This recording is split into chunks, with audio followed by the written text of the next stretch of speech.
Hey, welcome back, guys. So today on this video, we are talking about your FreshBooks account, and more specifically, I'm going to quickly answer a question I keep getting a lot on my other video, and that is, how do you add a service into your FreshBooks account for invoicing? So let's go ahead and talk about this. First off, guys, real quick video, not too many steps involved, so be sure to stick around to the end of the video. But why would you want to add a service into your FreshBooks account anyway? Well, that's pretty easy. If you're running an online business, a lot of times you're going to have the same service that you're billing out to your customer. And rather than typing up the service every single time, with FreshBooks, you can go ahead and create a service, and that way you can just easily drop it into each invoice in the future. Whatever the case is, it's a pretty easy process. It's handled here in your FreshBooks dashboard. Check my video description. I'll try to leave the written instructions there as well. But I've already logged into my FreshBooks account, and this is the dashboard. Now, in order to add a service, what you're going to do is here on the left menu, you're going to look towards the bottom. There's this button here called Items and Services. Okay, so once you do that, you're going to see all the services and products that you're offering right now. And in order to add a new service, so that way you can easily add it into your invoices in the future, go ahead and click on Create New here on the top right. Once you do that, you want to click on Service.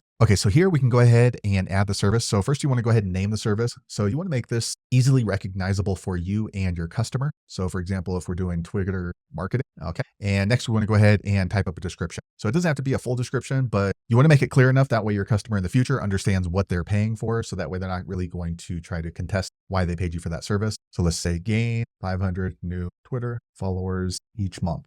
Okay. And then here you can go ahead and assign it to an income account. For me, this is going to be sales. If there's taxes involved, you can go ahead and add that. So depending on which taxes would apply to your particular area, you can go ahead and add that here. Now, if this is the only service you're offering, you can go ahead and add it automatically to every new project that you open up. So for me, I'm going to go ahead and uncheck that. And then we're just going to click on Save, this green button. And a quick second later, the page refreshes. And now you can see our service is now added here. So now when we are creating invoices with our FreshBooks account, we can easily just add in this new service. So there you have it, guys. If you're wondering how to add a service into your FreshBooks account, that's the easiest way I know how to do it. If you know an easier way, be sure to leave a comment below. Let the rest of us know how you did it. Hopefully you found that video useful. If so, click thumbs up or maybe consider subscribing to my channel, and I hope to see you on the next video. Thanks again for watching.